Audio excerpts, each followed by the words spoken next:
Okay, welcome back to the Just for Clicks podcast. I'm your host, Forrest Whaley, and with me today is my wife, Alyssa, and our new baby daughter, Luna. She's currently sleeping right now. She's in her little dock tot, resting next to us on the couch. She just finished up being breastfed. She's cozy and sound asleep right now, so you may hear her spittering and sputtering kind of in the background. She has the hiccups right now, I think. Oh, does she? I think that's what that little noise is. Oh, man. Well, maybe we should burp her. Did you burp her after breastfeeding? I burped her. I think she's okay. She's swaddled. She looks comfortable. Yeah, she sleeps a lot. Yeah, that's mostly what she does all the time. Yeah, she just makes like little noises here and there as she sleeps, which is nice because it lets us know that she's okay. So yeah, you may hear her in the background a little bit. But yeah, we wanted to talk about the birth experience. We recently did a podcast about being pregnant, so I thought now would be a good time to go over our home birth, document that while the memories are still fresh in our minds. And then also we can go over some Am I the Assholes and some emails that you guys sent in. So I guess we'll start with the Am I the Assholes. Then we'll move into the birthing experience, which was crazy. Mm-hmm. And then we'll move into the emails. Let's burp the Luna first. Burp the babe. Let's burp the babe. We don't want her uncomfortable. She looks pretty content, but I think a little burp would go a long way. You got it, babe? Mm-hmm. Nice. Yeah, it's been really fun having her. She sleeps a lot, like I said, so it's not really as painful as I assumed it would be. Like when I first, realized I was going to be a dad, everyone always tells you that you're never going to get any sleep and it's going to be a miserable experience and all this. And maybe that will kick in at some point. She's also just an amazing baby. Yeah. Like, she's an exceptional baby. Like, the midwife was saying that most babies aren't this good. Yeah. So we're lucky. Yeah, like I said, maybe that'll change in the future. Maybe she'll get more rowdy. But right now, she's a little dreamboat. She just sleeps and eats and goes to the bathroom and, we change her diapers. It's been pretty simple so far. Been pretty fun and pretty simple. She's just a little bundle of joy. She's the cutest thing I've ever seen in my whole life. We have all these little cute outfits for her, and she likes to be swaddled, so it's fun to bundle her up like a little burrito. And she's all warm and fuzzy. She's got a lot of peach fuzz, a lot of hair. If you see the pictures on my Instagram, a ton of hair, which is great. Mm-hmm. No eyebrows, though. Maybe her eyebrows will kick in. Hopefully she has her dad's eyebrows. Yeah, I wanted her to have Forrest's eyebrows, so yeah, we'll see what happens. we'll see what happens. Yeah, she's beautiful, though. And yeah, like I said, just a little dreamboat. Yeah, she mostly sleeps, and she only really wakes up to eat and when we're changing her diaper. And then she's just right off to sleep again. Yeah. She's only 3 days old. This is her third day when we're recording this. So, third day on the planet. Third day. All right. So before we talk more about the baby, let's get into these Am I the Assholes on Reddit. We got 2 Am I the Assholes for you guys. First one is, am I the asshole for yelling at my girlfriend for doing some quote-unquote photo shoot? So a week ago, my GF mentioned that she was approached on campus about doing a free photo shoot. It sounded sketch as hell, as it was 1, at a frat house, 2, no website email, just a phone number, 3, the flyer was just a piece of paper. I told her as much, and she said she was in agreement, or so I thought. Turns out she texted the number of the flyer and asked if they were legit, and they said yes. So she goes and does the shoot, which involved a few outfits: casual, bathing suit, some underwear, lingerie, and nude. She tells me this after she does the shoot, where also I find out it was basically in the living room of one of the local frats. There were like 4 dudes taking photos with iPhones. But that's okay because they're so advanced now. What? And she said she was invited to come back next week because I did such a great job. She was super excited about it. Oh my God. First of all, she's like, I texted the number to make sure they were legit. It's like, of course they're going to tell you that it's legit. This is such a good one. That's when I exploded, yelled at her. She got very upset. Called me an asshole. Said they were very professional and I'm just jealous of her talent. Nice. I admit to being kind of mean, but am I the asshole? I mean, come on. This is ridiculous. For context, she was homeschooled prior to college and is very naive. just because you're homeschooled doesn't mean that you're naive. Just throwing that out there for the record.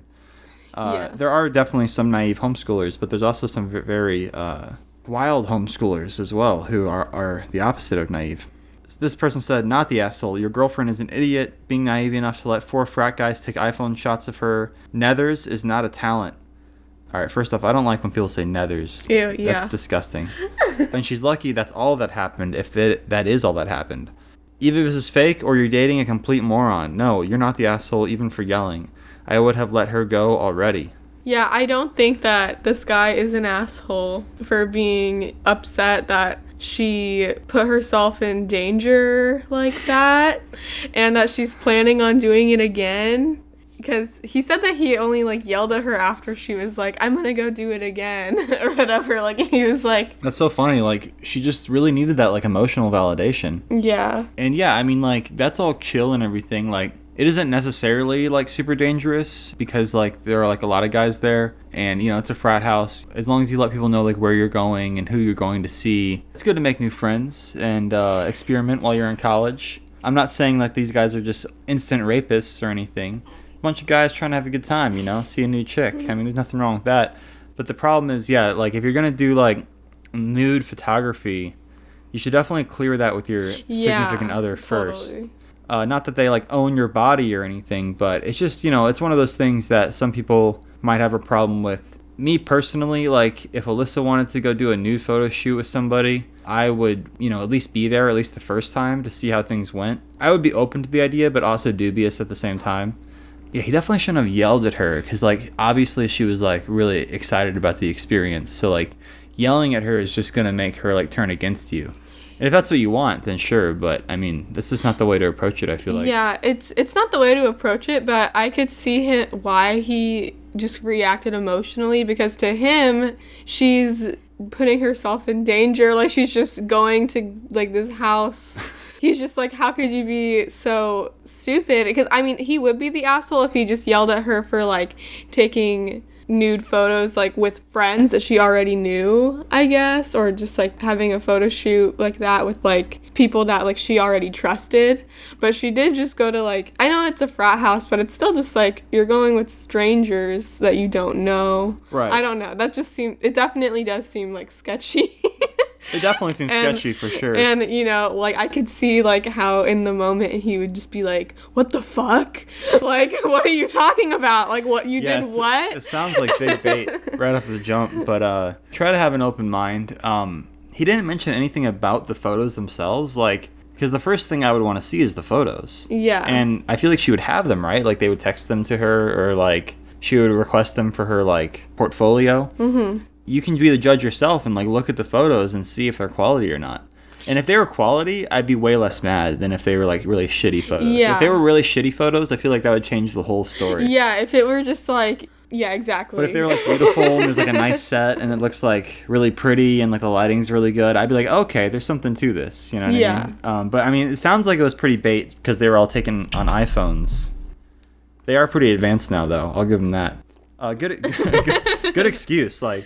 You're trying to get some pussy and you're just like, you want to be like an amateur photographer, but you don't have enough money to buy a camera. But like your excuse is like the iPhones are just so good now. That's bait.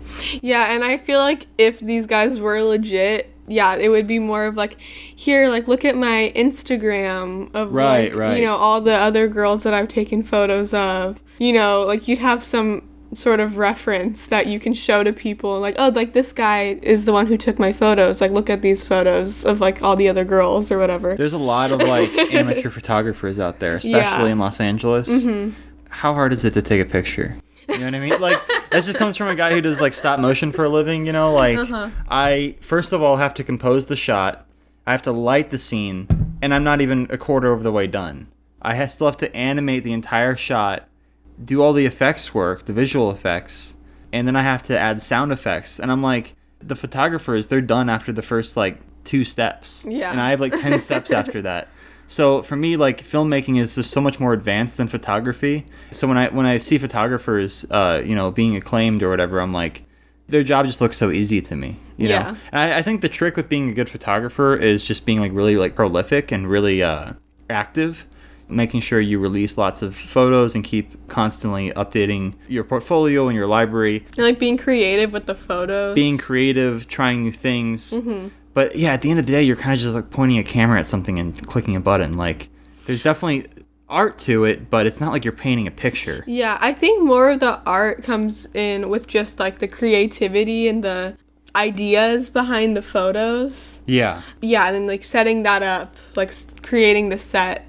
Right. That's the artistic part, really. Yeah, I've just met a lot of photographers in LA, and I've met a lot of like other people, like music people or like stop-mo artists, and like the photographers always just come off as pretentious to me. I'd much rather hang out with someone who produces music or like draws or paints than I'd hang out with someone who takes pictures all day. And they always have like the fucking vintage camera. I mean, some people are really good, but yeah, if you're taking photos with an iPhone, you're definitely not a professional. That's bait. Even with like a Canon, I feel like you're not a professional photographer unless you use like a Nikon or like a Luminex. I don't know. I have no real experience with like professional photography in that sense. I know that you don't show up to a photo shoot with a fucking Canon. Okay, anyway. I would say he's not the asshole. I would say maybe he shouldn't have yelled at her, but I think she was pretty insensitive to the situation as well. I think they both just need to work on their communication. Yeah, I don't think he's the asshole. I totally see why he would be upset and everything.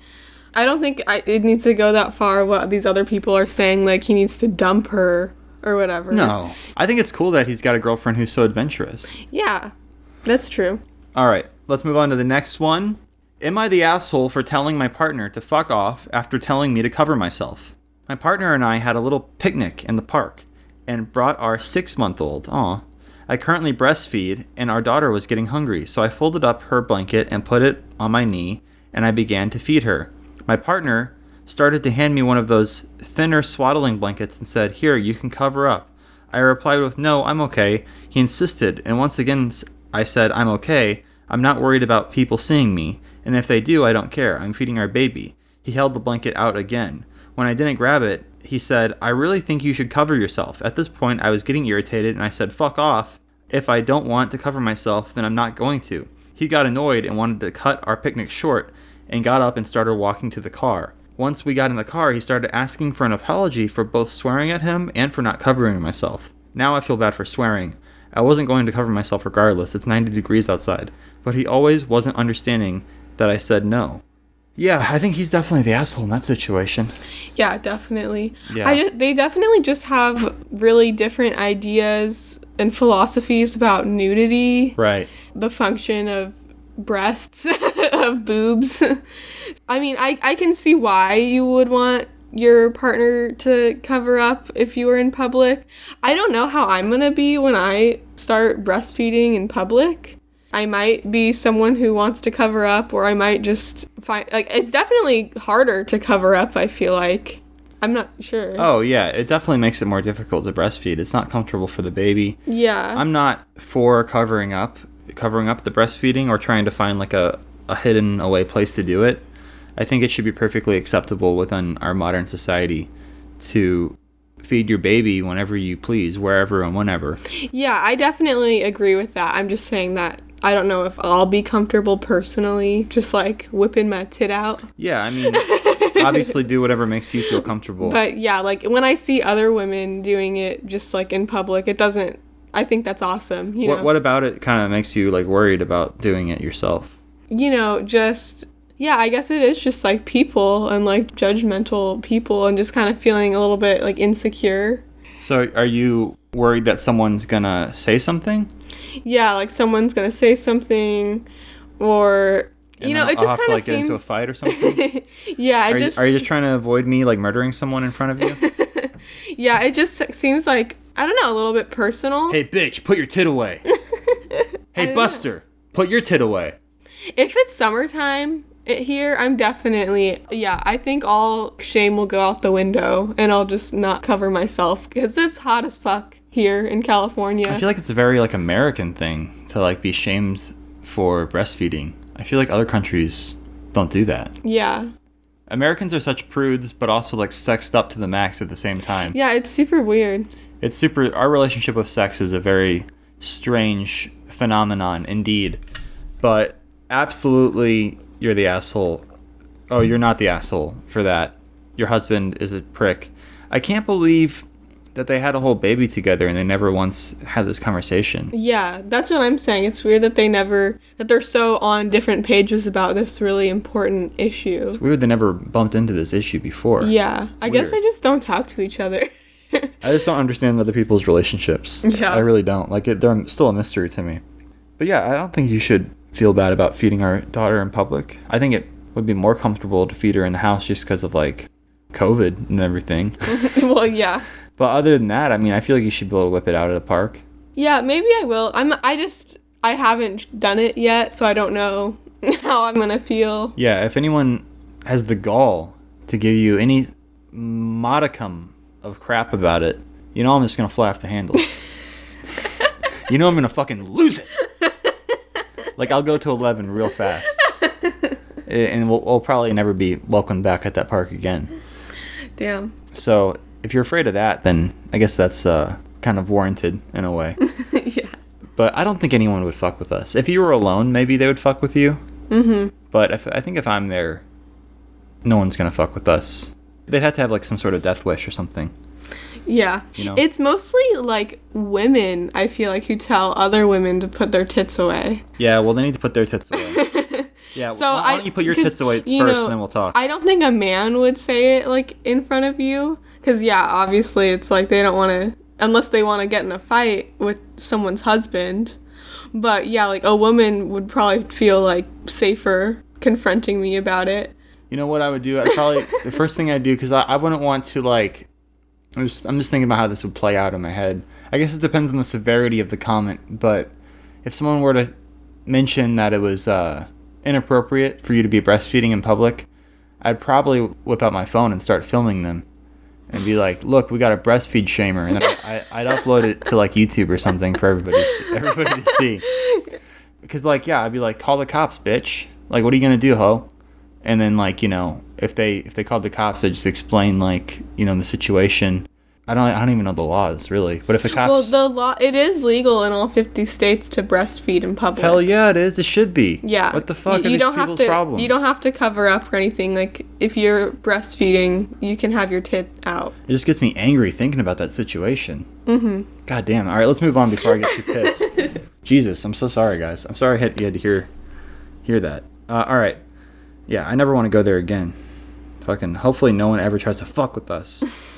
All right, let's move into the birth. Let's talk about Oh, yes. the birth of our daughter, Luna.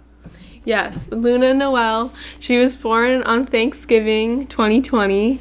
Yeah, that's so crazy. November 26th. Yeah, where do we even begin? Should we just start from, like, when my water broke? Well, like a few days before that, you thought your water broke, right? Mm-hmm. Like, how many days before that would you say? Like 4 or 5 days before. Last Sunday is when I thought my water broke, but it didn't. It was probably just pee. Right. I was bouncing on my like exercise ball that I have, trying to, you know, get Luna in a proper birth position because that's good for that if you didn't know. And all of a sudden I just felt this like gush of liquid and I was like, oh shit, is that my water? It wasn't that much liquid. And then the next day we went to our midwife and she was like, no, that was probably just pee. Like your water is still intact. Yeah, because sometimes when you're pregnant, the pee will like pool in your vagina or whatever while you're sitting down. Well, not pee, like discharge or whatever. Wait, was it pee or discharge? Well, I don't know. But right. It could have been... Yeah, well, yeah, the pee doesn't pool in your vagina. Yeah. But, I mean, like, well, yeah, whatever it was, it pools in whatever is down there. And then when you stand up, it comes out. When you're, like, in your late pregnancy. So, it was probably just that. It was either pee or discharge. And, yeah, she tested it, and it wasn't. Yeah, there's, like, a test that you can take. So, yeah, and then on Thanksgiving morning, like, really early, it was, like, 3:50 a.m., yeah, something. It was like 3 in the morning on Thanksgiving. I was working on like a shot. I was working on like the Mandalorian video, which I was trying to finish before Luna was born. And I thought I had like a lot of time. I was like, oh, we're still like 2 or so weeks out from the actual due date. And a lot of pregnant women, their first pregnancy, they go past the due date. Because her due date was the 12th of December. Yeah. So I was like, oh, I'm right on track to finish this. You know, I only had a few more shots left. And then Alyssa calls me in saying that her water broke again. And I'm like, oh, this is like another like bait situation. Yeah. Like, the girl who cried broken water. But it wasn't like there was blood in the water. And at first I was like, oh shit, why is there blood? Like, I wasn't that scared because I was like, maybe that's normal. But I was also like, maybe that's not normal. You know, no one had told me that there was blood in your water when it breaks before.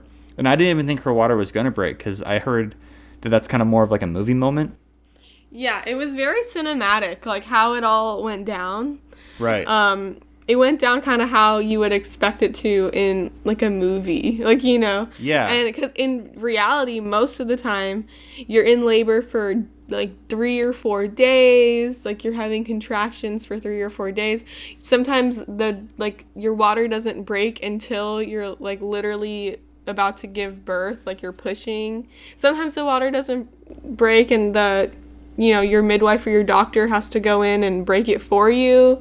Right. You know, to like speed your labor along. What did they say? Only like 25% of the time or something? Yeah. The water breaks first? Yeah. So yeah, I wasn't expecting the water to break initially. I thought we would, she would feel the contractions first. But it broke and we're like, oh wow, this is actually happening. So we called the midwife and she's like, can you come in at like 8 in the morning or like 8:30? And we were like, okay. And she's like, well, try to get some sleep. You're going to need some rest. If you are going into labor, you're going to need all the rest you can to like push and everything. So, but we were both pretty wired. Like it was hard for us to sleep. Yeah, I hadn't gone to sleep yet because we were going to wake up at like around 10 to go to my family's house for Thanksgiving the next day. Yeah. So I was just, laying down to go to bed. And yeah, I was laying down in bed and I felt a gush of fluid, and I stood up, and as I was like standing up, more fluid came out, and then I went to the bathroom, and then like more, just like a bunch of fluid was all over the floor, and like Forrest said, it was a little bit bloody. It wasn't like just blood, it was water. It was mostly like pinkish water. Yeah, but just a little bit of blood in it. And drops of blood. Yeah, and I knew that amniotic fluid can have blood in it. So I was pretty convinced that this time, like, this was for real. Like, this is my water breaking. Like, if it's not my water, what is it? Right. Because the first time it was, like, clear fluid, and there wasn't that much of it. So I was, like, I knew it was kind of, like, iffy if it even was the first time. But this time I was, like, what could this be if not my fluid? Yeah, totally. So yeah, then at 8:30 we went to go see the midwife. Her office is set up in Beverly Hills. So we drove down there. It's like a 25-minute drive with no traffic. Yeah, it was Thanksgiving morning, so there wasn't any traffic really, which was really awesome. Yeah, I'm thankful for that because usually when we drive there it takes like 45 minutes or so. But yeah, it really only took us like 25 minutes to get there. And the reason we had to go there too was also if she was in labor, she had to get like antibiotics? Yeah, I had to take some intravenous antibiotics. Right. For this thing called strep B. A lot of women have it. About like 1/3 of women have it when they're about to give birth. So I just had to take some antibiotics for that, just in case, so I wouldn't pass anything on to Luna when she was being born. Yeah. I mean, even if you hadn't had the antibiotics, it was still like a pretty low chance. Yeah, it was like a 0.5% chance. Yeah, like 1 in 200. Yeah, that anything would have happened. But just to be safe, taking the antibiotics made it from like 1 in 200 chance to like 1 in like 4,000 or something. So that sounded way better. Yeah, so Davy, our midwife, she tested the fluid and confirmed that it was amniotic fluid and that Alyssa was going into labor. And by that point, she had already started like light contractions. Yeah, I was having light contractions on the way over to her office at 8 a.m. And at that point, they just felt like period cramps. on and off period cramps. And so yeah, I was getting pretty excited. I was like, oh, this is what contractions feel like. Yeah. And Alyssa's been really excited to give birth this whole time. She's been talking about, like, how she wants to feel the whole experience, like, really naturally. Like, she feels like, you know, giving birth is such a sacred, like, special, like, thing that, you know, she was put on earth to do. And she wanted to feel it, like, all naturally, like, for what it was. So I could tell she was, like, kind of savoring every minute of it, even though she was, like, in increasingly more and more pain. She was really just kind of taking in the whole experience, and she had really prepped for it mentally in her mind, like really accepting the pain, really accepting the situation for what it was. And as the period cramps got worse, you know, it obviously got more intense for you. Well, yeah, let's get to that point, because like my period cramps, they weren't period cramps, the contractions were pretty tame. They didn't hurt like that bad until we left our midwife's office. She told us to go to the store and buy castor oil. Oh, yeah. I forgot about that. That's, like, a big part of the story. Like, she told us to go to the store and buy some castor oil, and she said to drink, like, 4 ounces of castor oil at noon. Like, so I started drinking this castor oil at noon. Well, I was going to say, like, what castor oil is. It's basically a laxative, and she was like, you got to get some of this to help induce the birth. And, you know, some people recommend that pregnant women don't drink this. You know, don't tell anyone why you're buying it. Yeah. Because, like, they might not sell it to you or something if they have, like, a stick up their ass or whatever. But, you know, it really does work. Mm-hmm. You know, it's, like, natural or whatever. Yeah. And we went to, like, 3 different Walmarts to find it. Because, like, the first 2 Walmarts we went to, they were completely out. And we were just like, what the fuck? And then we went to a CVS, and thankfully they had some. Yeah, so initially our midwife told me to take like half the bottle of castor oil at noon and then the other half at 2 if like I wanted to have a more gentle experience. But in my mind, I was like, this isn't gonna work, like, and I need to have this. And then also, if your water breaks, you have like 48 hours to have the baby before you would need to go to the hospital. And I wanted to have the baby at home. Yeah, and I wanted to have the baby at home, so I had 48 hours to get Luna out. So at home, you know, she wasn't screwing around. Yeah, so I was like, I'm just gonna drink this whole bottle of castor oil. Like, I'm not here for this like gentle bullshit or whatever. Like, I want this baby out, like, you know, today. And then also Forrest's mom told me that when she was trying to have Forrest, castor oil didn't work for her. So in my head I was thinking like, this is kind of bullshit, like this is just kind of like a hippie like remedy. And I love hippie remedies, like all natural stuff, you know, I'm all about that. But in my head I was like, this isn't gonna work and I want to have this baby. So I drank the whole thing, and we also bought another bottle. Yeah, because I was like, what if the first bottle doesn't work? What if I need to have a second bottle? But no, literally within an hour of finishing the bottle, I was having intense contractions. And Forrest was taking a nap because he hadn't really slept that night either. Yeah. And I was trying to take a nap, but I could not sleep through these contractions. They were really intense, and I was like, oh shit, like the castor oil works. Like I was underestimating the castor oil.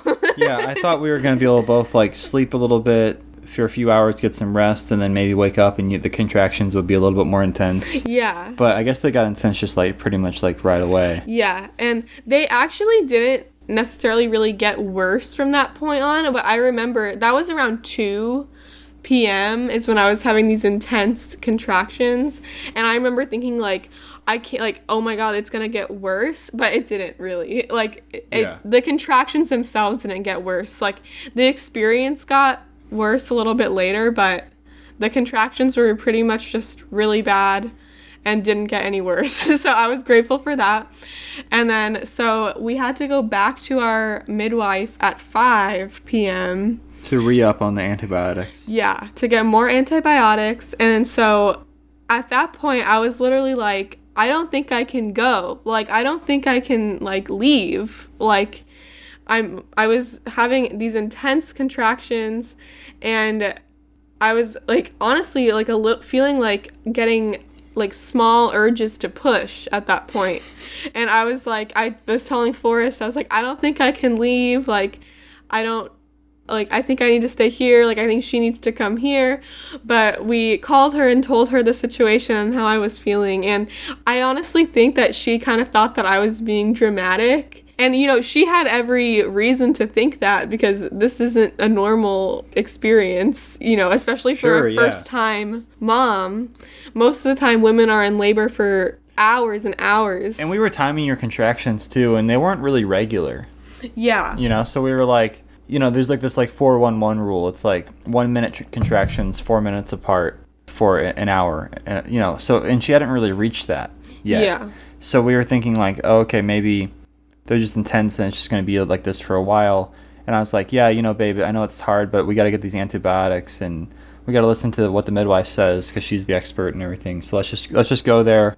And, you know, worst case scenario, you have to give birth, like, at her office or whatever. Well, yeah, I didn't think that I was going to give birth. I just was, like, in so much pain from these contractions. And so, yeah, we got in the car and went. And, yeah, while we were there and I was getting the antibiotics, I was having, like, intense, crazy contractions. It was hard the most important thing when you're having a contraction is to just, like, let it happen and to not tense up. And yeah, it was really, really difficult for me to not tense up, but yeah, I remember Davey just had to keep reminding you, and I kept reminding you too, like, this is what you wanted. Yeah, that was the biggest thing. When I was in the middle of a contraction, my favorite thing to be told was that this is what you wanted. Like, remember, this is what you wanted. You wanted to feel this. You wanted to feel what it was like to give birth. Yeah. Like, you knew it was going to be like this. Like, you're doing it. Yeah, like, exactly. This is what we waited for. Like, experience it, you know, really embrace it. Like, move towards the pain. Yeah. Not away from it. Like, let it take over you. Mm-hmm. Don't try to fight it, because that's only going to make it worse. Yeah, totally. And then what happened after that? Then we got in the car and went back to the house. And that's when it was really starting to, kick in. The car ride home, the worst part of this whole experience for me was the car ride home from the second midwife. I thought you were going to give birth in the car for a second because so the contractions are bad, right?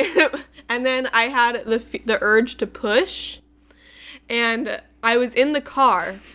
Like, so I was like, I don't think I should push. Like, that doesn't seem like I should push in the car.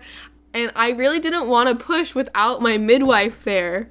And I wasn't even necessarily thinking that pushing would, like, do anything, because I didn't even think I was dilated or anything at that point yet. I just thought I was having contractions and my body was trying to dilate, you know?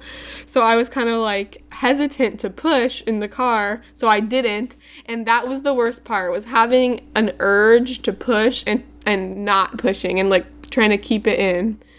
And, like, right. That was the worst part. Like, that was way worse than the contractions. She was in so much pain, you guys. Like, yeah. And then so we got home, and I immediately, like, I just really wanted to get in the shower. Like, I felt like being in warm water and, like, rinsing my body and, like, feeling clean would distract me from the pain. That's, like, my favorite thing to do. I love taking showers. I love being clean. So that's what I did. I just, like, took off my clothes and got in the shower. And then I was still having these insane contractions and still feeling this urge to push. So Forrest called our midwife and told her that, you know, Alyssa is having extreme urges to push. And then so the midwife was like, I'll be right there. And she was there within, like, 30 minutes? Yeah, she's like, I'm on my way. Yeah. And yeah, because initially she wasn't planning on coming until, like, midnight or something. Mm-hmm. But I texted her and I'm like, Alyssa says she needs to push. What should we do? And she's like, I'm on my way. And then, yeah. And then you were like, should I push? Should I not push? And I'm like, I don't know. I mean, like, I'll text her. And I was like, should she push? And the midwife, Davey, she was like, try to breathe the baby down. And I was like, what does that mean? And Alyssa was like, I have to push. I'm like, all right, well, push it, but just push, like, a little bit. don't push the whole baby out right away. Like, just push a little bit and then take a breath and just, like, try to relax. Davey's going to be here soon. Mm-hmm. And thankfully, Davey was able to get here, like, probably within 25 minutes or so. It was pretty quick because of Thanksgiving. Traffic was light. And she got here, and she called me, and I ran down to, like, let her in. And that was kind of a scary part because I was, like, I had to leave Alyssa in the apartment for a minute to go let her in, you know, alone by herself, just her and the cat. And I went down to open the door for Davey, and Davey was like, I can't find a parking spot. She just had her Prius parked, like, in the street.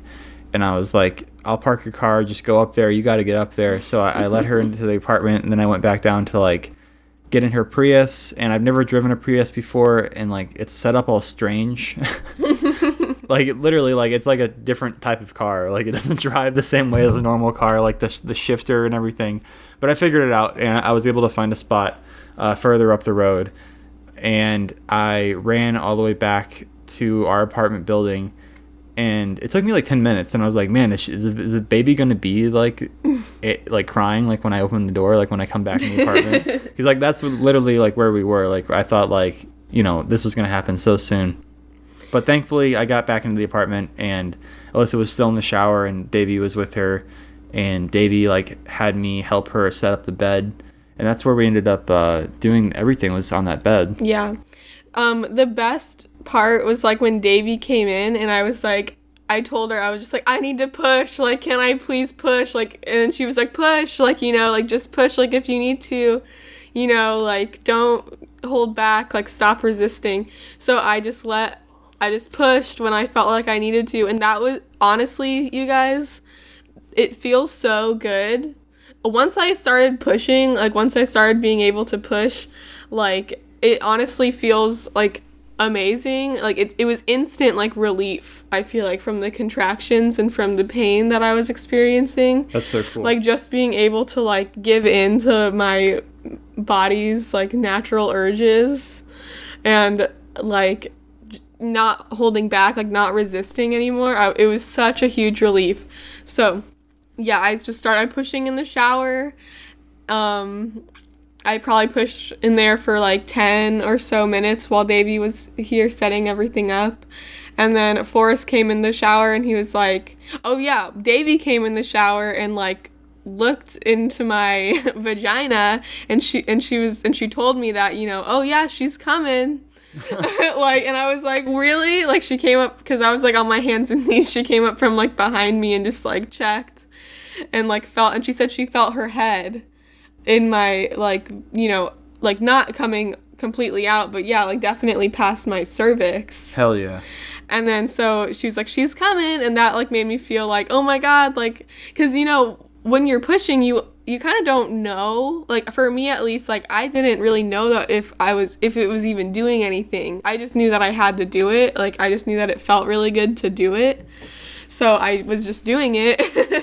And then so when Davey was like, oh yeah, she's coming, like, this is it, like, it made me feel like, oh my god, yes, I'm kind of, like, nearing the end of this. Like, I don't have to feel another, like, horrible contraction, like, where I can't push or whatever. And then so yeah, Forrest came in the bathroom and helped me out, and then put me on the bed.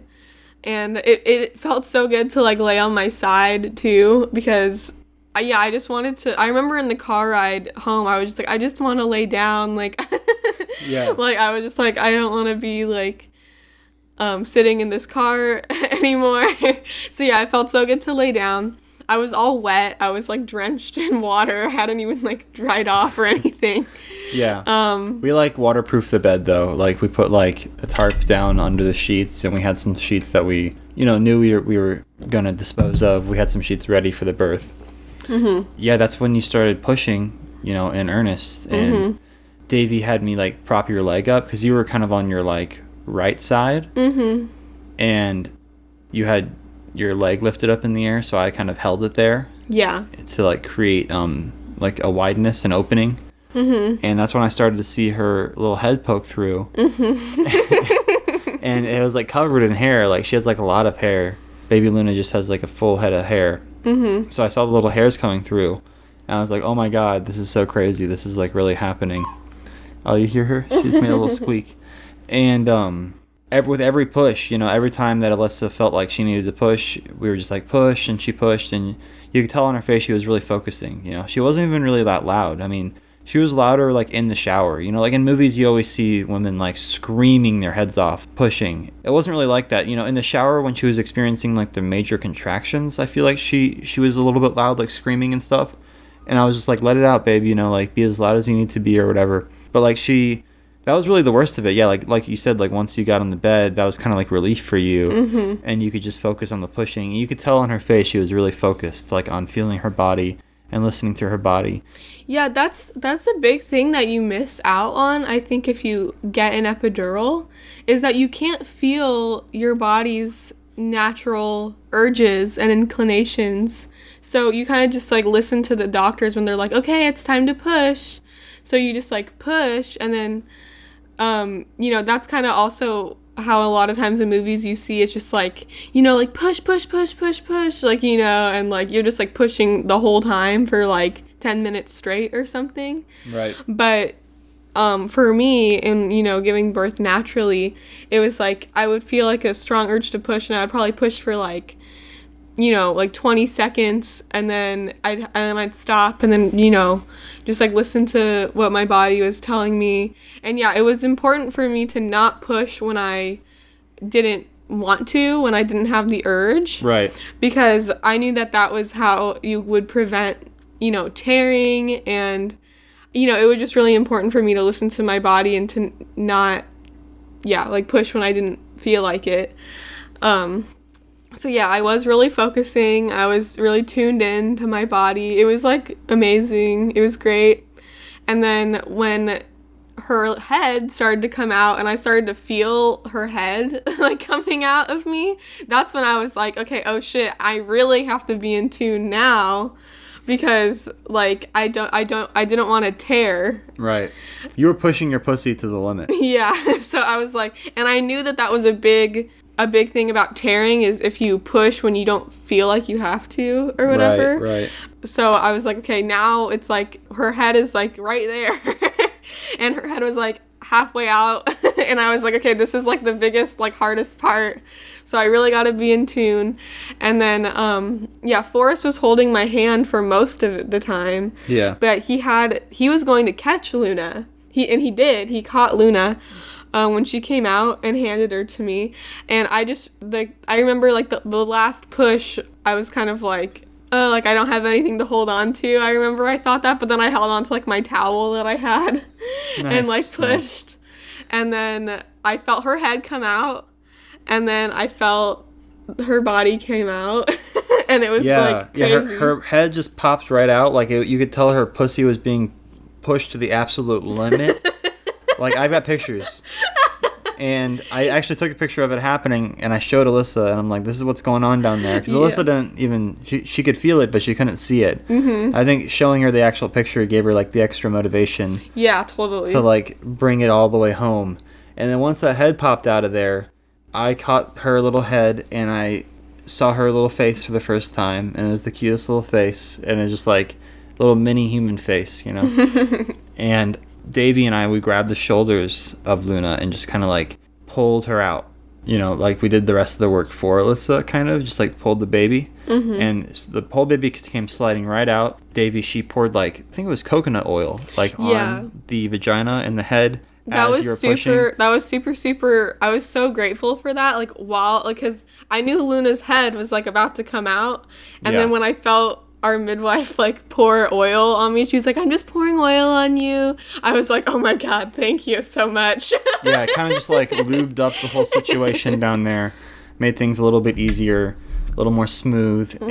And we pulled the whole baby out, and she came out really easily once the head was popped out. The umbilical cord came out as well, and the umbilical cord looked really cool. It was like pulsing. Like, I didn't realize like it had like its own little like heartbeat. Like you could grab the umbilical cord and feel like all the nutrients and like blood and everything like flowing through it. It was really cool. And we put the gray slippery like goopy Luna on Alyssa's chest. Alyssa was just so like elated and like crying, like laughing, like happy. We have some pictures of that too. You can see them on my Twitter.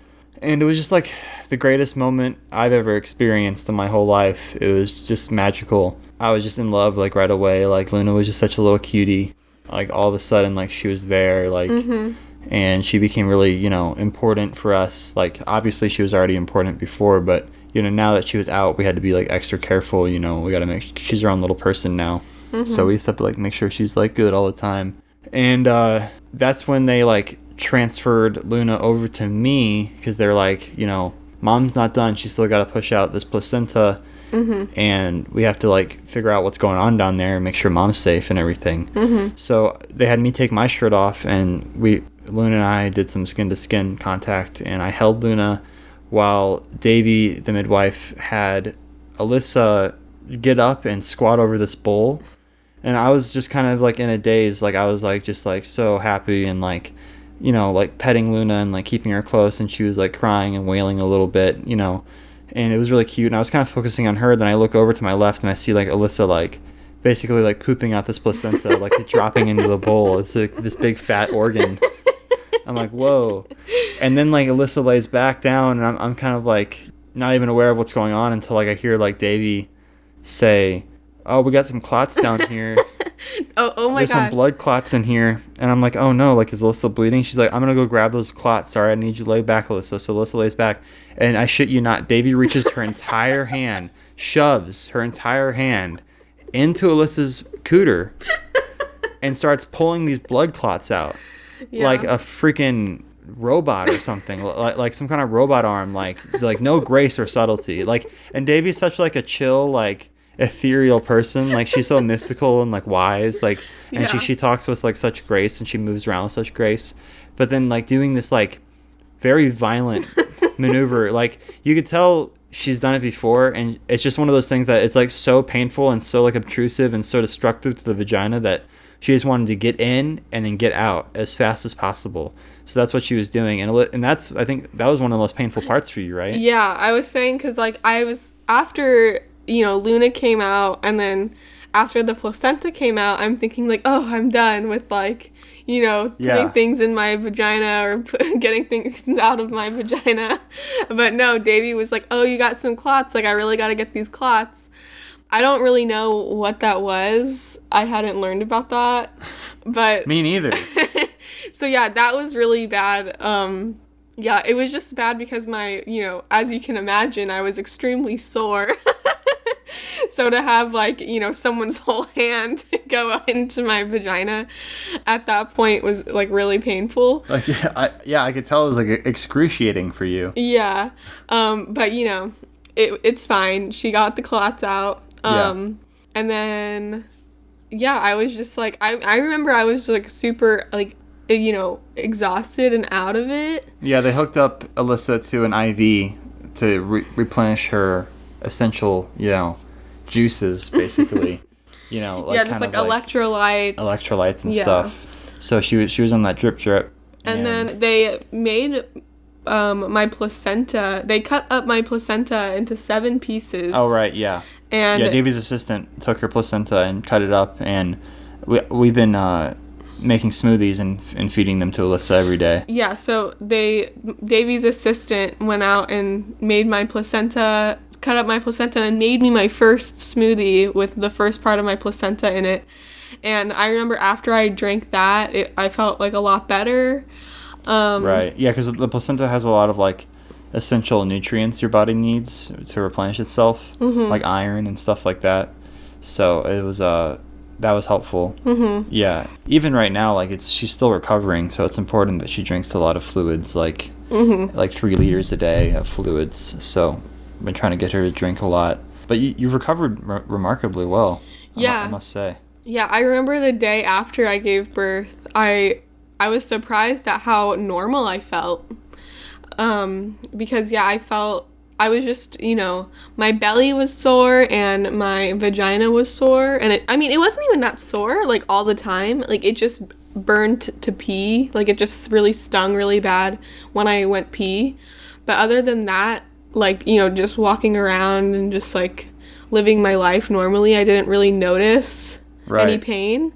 So, yeah, I was, like, really surprised at how fast I recovered. Well, I'm still recovering, but how normal I feel.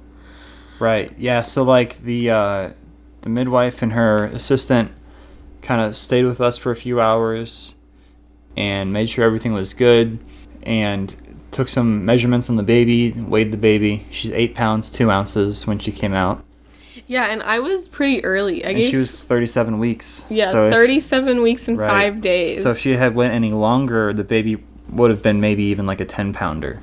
Yeah, the midwife's assistant who came by to check us out today said that if I had kept her in until my due date, which was December 12th, she probably would have been like 11 pounds. It would have been insane.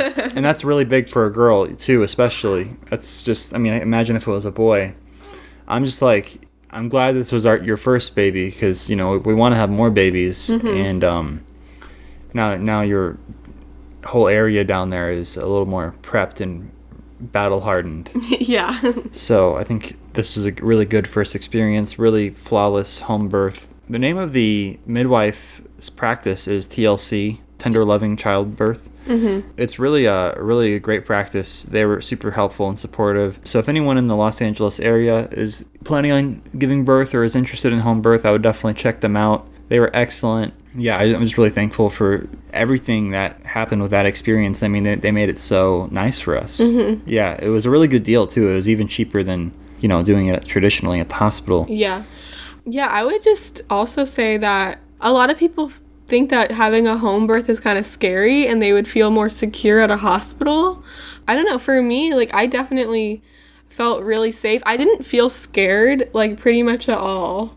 No, while I was in labor. And if there was a problem, we would have went right to the doctor. I mean, the emergency ER was only like 10 minutes down the road. And most pregnancies aren't emergencies. If we were to transport her mid-birth, you know, 99% of the time, it wouldn't be a life-threatening emergency, and we would be able to go to our backup doctor. We already met with a doctor in case we needed to do a hospital birth, so they're already ready for us. So we had like a plan B and a plan C, but thankfully it all went the way that you wanted it. Yeah, and it was extremely painful and everything, but I honestly think that thinking about getting an epidural just seems like so much worse than just like giving birth. Like, I don't know, like the whole process of an epidural, like right into your spine. Yeah, they put this needle really deep in your spine. Like a thick needle. You know, you're like in the hospital, like kind of like trapped on your back. You can't be comfortable really. I think some hospitals are getting more progressive with the way they approach birth these days, but especially like back in the day, like even like it really depends hospital to hospital, but there's just some really negative side effects and negative consequences that come from hospital births, and it's really set up more to convenience the doctors than it is to convenience the women who are actually in labor.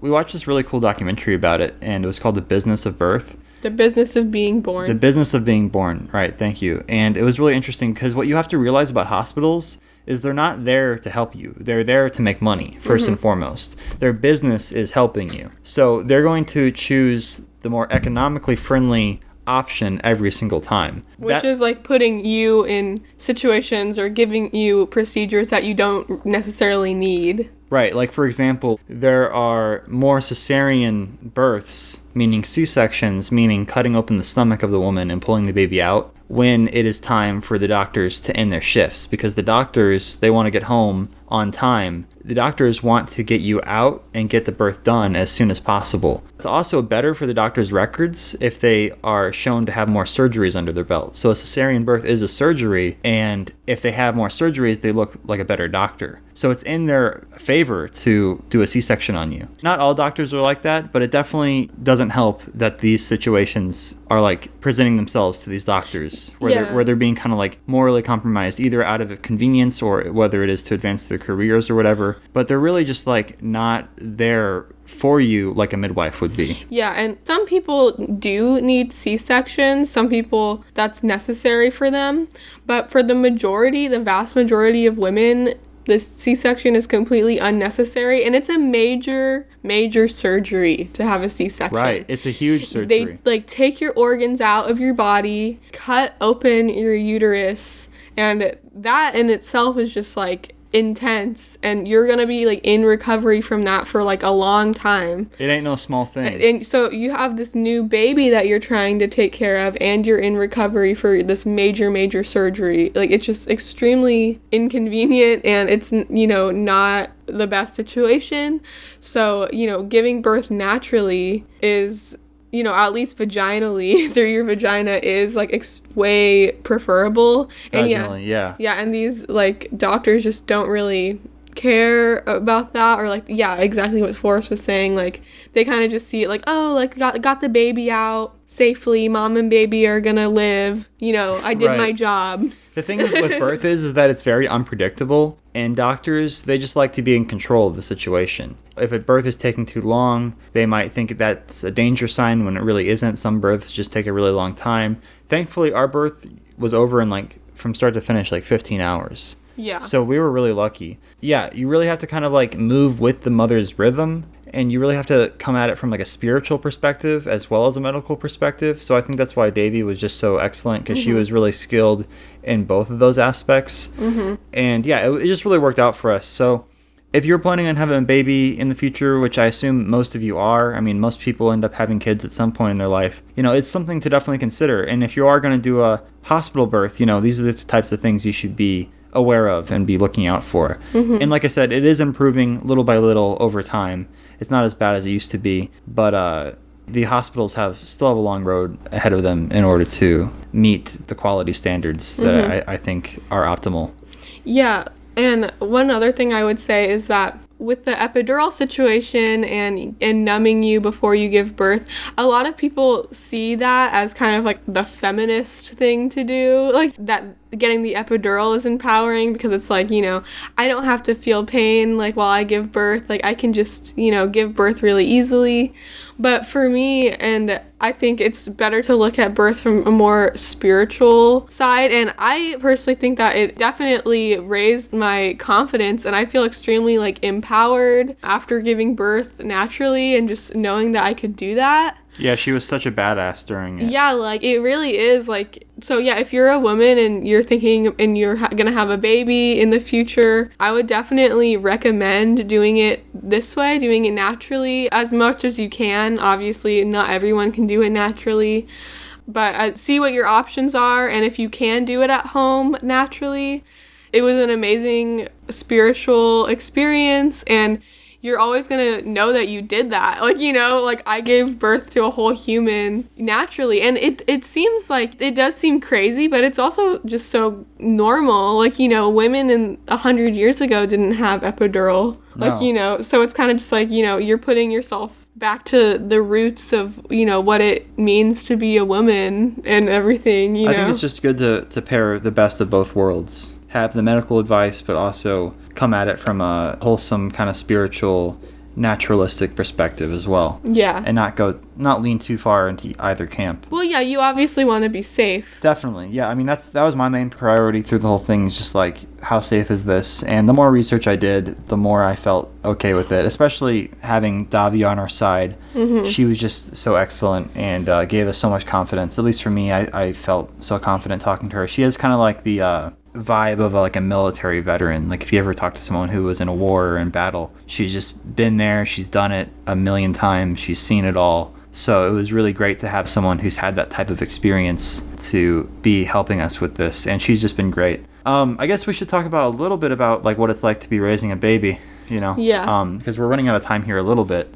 We could talk about this probably all night. I want to try to keep this hour-ish. But yeah, you want to talk about like what it's been like having baby Luna for the past couple of days? Yeah, it's been amazing. She, like we said, she is just a perfect bundle of joy. Yeah, she's super cute. My breast milk came in today, which has been really exciting, because the first few days of your baby's life, you produce something called colostrum. It comes out of your boobs and your baby eats it, but it's not milky really. It's like this yellowish, it's like thicker than milk would be. Not a lot of it comes out. Your baby will probably only eat like half an ounce or something of that a day or something. My mom said it was like a little Monster Energy shot. Yeah. Yeah, for the baby. She's actually a lactation consultant, so she's been giving us advice. But yeah, Alyssa's breast milk finally came in today, and it just started kind of like pouring out. It was awesome. Yeah. Yeah, I was feeding Luna on one side, on one boob, and on the other boob, it just started like pouring out, and I was like, oh my gosh, like. Grab a napkin. Yeah, grab a napkin. Yeah, like on my shirt and everything. So yeah, that's really exciting. So Luna's only gonna keep getting bigger and stronger. Super cute. Couldn't ask for a more perfect baby. Highly recommend it. If anyone out there is wondering if they have what it takes to be a dad, you definitely do. You can do it. Or a mom, you definitely can do it. It's possible. You just have to get ready and be prepared. I mean, that's the main thing, is to kind of, you have 9 months to get on your ball, get some savings, work hard, make it feasible for a baby to live with you. And we've been preparing this whole time. So I felt very ready once Alyssa actually went into labor. It was a little bit earlier, like I said, like 2 weeks earlier than I really expected. But other than that, I mean, we pretty much had everything ready. So it's so cool. Our families have been really supportive. I feel just so blessed that we've been given this opportunity, this chance to bring new life into the world. Yeah, it's just been super awesome so far. I feel great about the whole experience. I'm just wondering if it's like gonna get like hard or difficult. Yeah, because right now she's such an easy baby. Like last night we got 4 hours of sleep at a time. She only woke me up one time in the middle of the night to get fed and changed. And then I put her back down, and then I slept for another 4 hours. So 8 hours of sleep is like a good night's sleep. And when the midwife's assistant came by and I told her that, she was like blown away. She was like, really? I think it's just going to be like our next baby that's going to be like the problem baby. Maybe. I hope not, but I feel like this is just too easy. I don't know. It's crazy. Like, we're just having such a great time over here.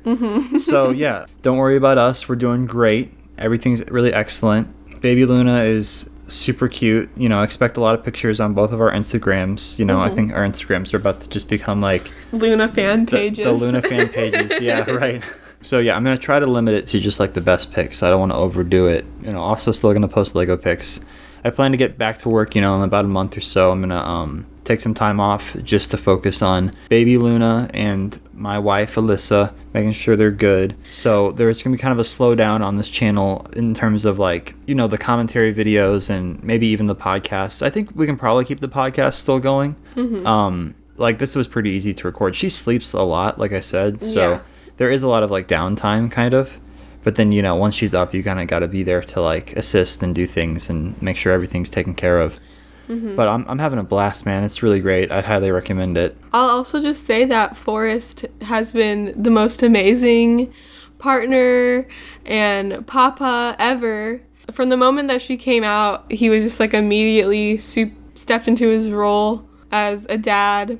Because I was so out of it after I gave birth, and he was just there like learning everything and talking to Davy and putting on her diaper, putting on her little outfits, doing everything that she needed. And I was so grateful for that. And he's just been consistently for the past 3 days like the best dad ever. When she needs to get changed, he always like takes the initiative and wants to be the one to change her and put a new outfit on her. And, he always hands her to me when she's ready to get fed. He's just been super great. He's been making me my placenta smoothie every morning. Yeah. Putting a lot of strawberries and blueberries in there and cranberry juice so she doesn't taste the placenta too much. Yeah, like, just doing everything that I need him to do, doing everything that Luna needs from him. So yeah, it's just been super amazing having such a supportive husband in this process. Thanks, babe. Well, that's what I signed up for. Yeah, he's just been like going above and beyond, outstanding babe material right here. It's all part of the job. All right, so let's move into emails. And we'll end this podcast with 2 emails from the fans. All right, so the first email is titled Question. Hey, Forrest, Alyssa, and whoever else they have on. First, congrats on becoming a father and getting married. And second, I debated on sending this, but I don't think the person and topics in this email will be found by person in question. So, the person, let's just call them M, is very, let's say, right-leaning and would be very disappointed in me if I even thought about being Democratic. So I'm torn on ideals right now. Since this recent election, I've been worried, since people on the internet saying that it is way better that Biden got in, and M saying that if Trump doesn't win in court, as a country, we're screwed. Our rights are gone, our country is done. Our country will be a socialist nation, and the New World Order will come to power. And it's over. Big Brother is here. So, since you all seem kind of unbiased on this topic, seeing as on social media you seem to have voted for Jorgensen, what are your thoughts, and should I be glad or should I be petrified? Sincerely, mentally, and politically confused. Nice. That's a good email, because I've been in the same situation, I feel like, a lot of times. What I would say to you is that you have to do your own research, really think about each topic, come to your own conclusions, try to draw a nuanced perspective on every single topic. You know, what's weird about left and right politics is the left grabs things that are on the table, and the right kind of also grabs things that are left on the table. You know, they all grab a topic at the same time, and whoever gets all it's like hungry hippos, all right, with topics. The topics are the balls, and there's a left hippo and there's a right hippo, and they're just random, almost. It's seemingly random, these topics. So the decision to be on either the left or the right is kind of retarded to me. I think it doesn't make any sense. I think you have to approach each topic as an individual topic and decide where you are. And you may find yourself leaning more left. Like me personally, I lean a little bit more left than I do right. Alyssa, you know, on the other hand, she leans a little bit more right than left. But we're both almost kind of in the center. You kind of have to figure out where you are, where you fit into that sliding scale. There's a great test online to kind of figure out. It asks you a series of questions, and you can kind of figure out where you are on that scale. It was designed by some leftist person, I believe, but it was still pretty interesting. I mean, it's by no means conclusive, but I thought it was pretty fascinating. So you could take that test. I'll link it in the description. That might help you figure out where your own political ideologies come into play. And if your friend's a good friend, he'll understand. You know, it's good to have casual debate. If you can keep it casual, that's a sign of maturity. Just try to find common ground with this person, this friend M. Try to find things that you agree on first, and then maybe you can move on to the topics that you might have more disagreements on, and kind of come to an understanding, at least, of where he's coming from, and maybe he'll come into an understanding of where you're coming from, and you can have a thoughtful, intelligent discussion about politics. I mean, that's what we're here for, to kind of discuss these things and not yell at each other. Yeah, just try not to go with the flow in any one way. Try to really speak your mind. I think it's important that we don't just fall into one camp or the other. What do you think, hon? Yeah, I can totally see what you're saying. I'm sorry you're experiencing this. But yeah, like a lot of times, like most of the time, people on the left during this election and everything, they're like, you know, just hate Donald Trump, think that if he were to win, it would just be the end of civilization and we would all die of COVID. You know, gay people won't be able to get married anymore. Like, you know, just like the worst case scenario ever if Trump won. And then people on the right, how you were saying, like, it's worst case scenario if Biden wins, we're not gonna have any freedom, we're just gonna be a totally socialist society and it's going to be horrible. So yeah, people who really subscribe to either ideology, either completely to the right or to the left, have these extreme hyperbolic ideas about what will happen if their side loses in the election. You just have to realize that that's not really the case ever. Like, it's never as extreme as you think it will be or as these people will think it will be. You know, you think that Biden is a bad president. Like, America has had bad presidents in the past and we've survived. You know, if you think Trump was a bad president, we survived Trump. So, you know, it's like, it's never as bad as the people who are really extreme think it is. It's literally not that big a deal either way. Like, nothing much is going to change. Mm-hmm. Like, people think the president is like the king, and they're not. Yeah. There's lots of checks and balances. That's one good thing about America, is that we have a lot of different systems and a lot of different people that have to approve things. Right. They set it up pretty good. So they thought about this, you know, the founding fathers, when they set it up. And it's hard. I understand it's hard when you have a friend who subscribes really intensely to either one, because they're blind to any truth of the other side, because there is truth on both sides and there's lies on both sides. So if you're completely subscribed to one side, it's like you cannot see the bad in your side at all, and you only see the negative in the other side. That makes it really hard to have a conversation with them or to have an open, like, meaningful discussion about politics, because a lot of times nowadays people think that if you liked Trump, you're just like a literal Nazi, and then people, if you think that you like Biden, you're, you know, just like a huge cuck, basically. So yeah, it is hard to talk to people who are really subscribed to one side or the other about politics unless you just completely agree with them. It's so crazy because it doesn't make any sense to me. Like, if you're right, you don't think the rich should be taxed, but you also think guns should be not taken away. Like, why? Like, why do those two things correlate? Yeah. There's so many things like that. Like, I don't believe the government should be able to take your guns. I'm all pro-gun. I'm super for guns. But I also think that billionaires should be taxed extremely heavily. Like 70%. Like, the government should take like fucking 70, 80% of all their cash. I think that'd be a great thing. If you make over $1 billion a year as a person, most of that money should be going back to the people. That just makes sense to me. But if you employ like thousands of people, though. Yeah, no, like I'm talking about like personal income. Oh, okay. Like net personal income. Yeah. Like if it's over $1 billion, you should be in a super high like special tax bracket. But that is like not an idea the right would subscribe to at all. And like, you know, pro-gun stuff is not something the left subscribes to at all. But why do those two things correlate? This is the problem with having a two-party system. Mm-hmm. There's literally, it's binary as fuck. 0 or 1. Which one are you? And if you're that one, we hate you. Mm-hmm. It's just such a toxic system because it literally makes no sense. Yeah. It gets me livid thinking about it. I don't want criminalization of any drugs. Like, I think in Portland they just like made heroin legal. Yeah, they made all drugs like legal in That's Oregon. fantastic. Yeah. Because if you look at the statistics, it will go down. Yeah. The more you make drugs legal, the less users you have. Mm-hmm. Because it's an addiction problem, not a crime problem. Mm-hmm. Selling the drugs, yes, make that illegal. Put the drug dealers away.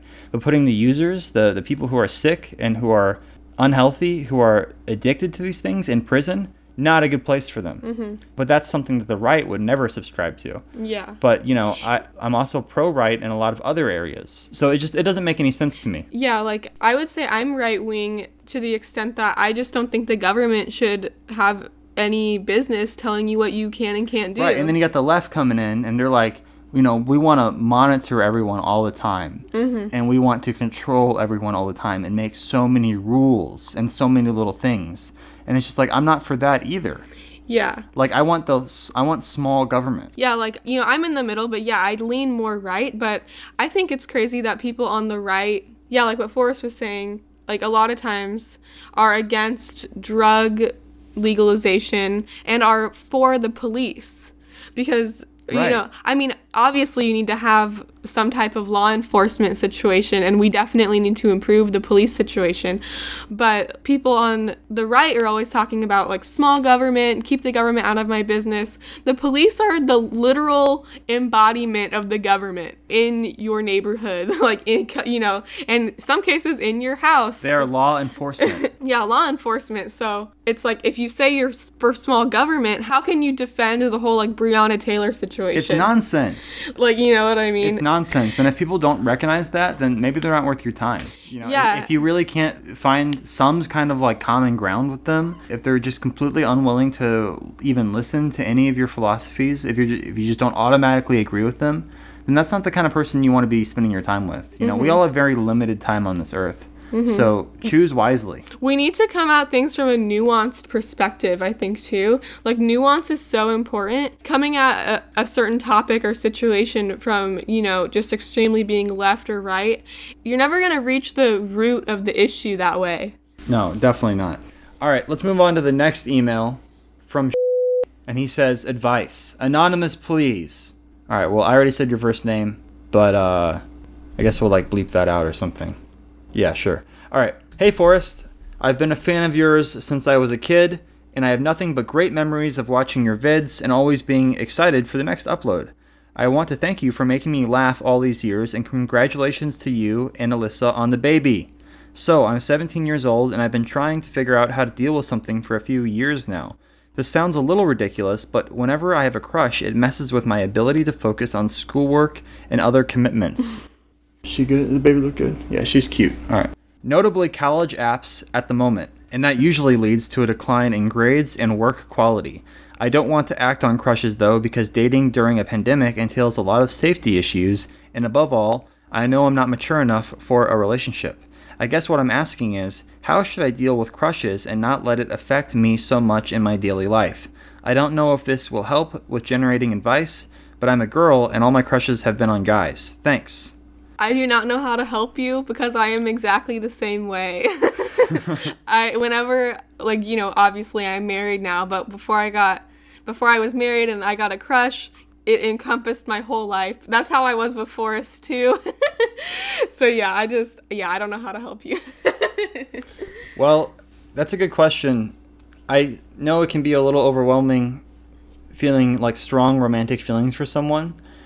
And I would say try not to get too emotionally invested in that person right off the bat, at least. At least go on a few dates with them first before you start constructing this kind of like false idea of them in your head, because inevitably they may end up disappointing you, and that's always tragic. And you basically just really want to get to know the person before you completely fall for them, because a lot of times you may just be like falling for this idea of them. So it's important to spend time with them. I know it's difficult, like you said, with the pandemic, but that doesn't stop you from texting them. You can hit them up. I feel like guys are pretty easy. Like, if you're interested in a guy, they're either going to blow you off or they're going to text you back and just be excited that they're talking to a chick. Have confidence. Be willing to put yourself out there. I think that's important. In our society, it's kind of expected that the guy should make the first move a lot of times, but honestly, I don't think that's legitimate. I think if you're interested in someone, they might be nervous as well. As far as you know, they might also have a crush on you, and they're also kind of unwilling to focus on anything else. So just try to move towards that. Try to embrace that the best you can. During this pandemic, I know it's tough to stay safe. We all have to make sacrifices. But I would say reach out to these people. If you have a crush on a specific person, text them, maybe send them a meme. They'll start to get the message, and try to talk to them every day. Just act like they're like a good friend, at first, and try to get to know them as a person. And then as you grow closer, you can maybe suggest getting together at a certain point and hanging out.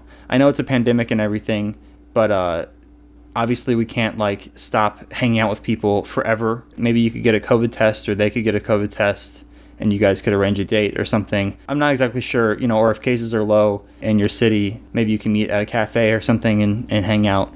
You have to kind of figure out and navigate those waters yourself. But I would say definitely reach out to them and make an effort and move on those instincts, because you're just kind of feeling these feelings, and that's natural. And I feel like you should embrace that. Don't try to fight it. Don't try to fight your body's natural inclinations of desire. And you want to be desired, and you want to desire, and that's a really positive thing.